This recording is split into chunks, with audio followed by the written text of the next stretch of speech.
বন্দরনগরী চট্টগ্রামের বড় সমস্যা জলাবদ্ধতা নিরসনে খাল খনন প্রকল্প হাতে নেয় কর্তৃপক্ষ, যদিও ৩৪টির মধ্যে ২১টি এখনও খনন হয়নি।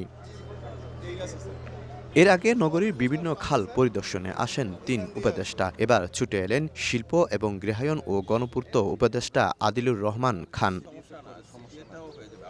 শুক্রবার সকালে চট্টগ্রামের বারুইপাড়া ও সুন্নিয়া মাদ্রাসা খাল পরিদর্শন করেন উপদেষ্টা আদিলুর রহমান খান। জানান, বিগত সরকারের আমলে জলাবদ্ধতা ও খাল খননের নামে অনিয়ম, দুর্নীতি ও লুটপাট হয়েছে। ২১টি খাল খননে নতুন করে দেয়া হয়েছে ১০ কোটি টাকা বরাদ্দ।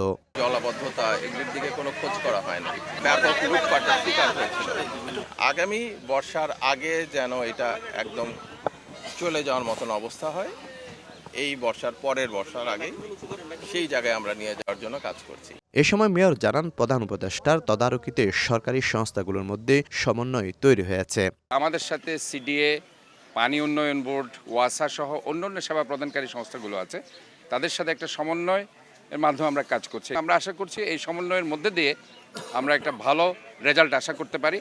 চট্টগ্রামের জলাবদ্ধতা নিরসনে ৩ সংস্থার সমন্বয়ে ১৪,০০০ কোটি টাকা মেগা প্রকল্প হাতে নেওয়া হয়। ইতিমধ্যে ৮,৫০০ কোটি টাকা খরচ হলেও দৃশ্যমান হয়নি উন্নয়ন। শফিকুল আলম, সময় সংবাদ, চট্টগ্রাম।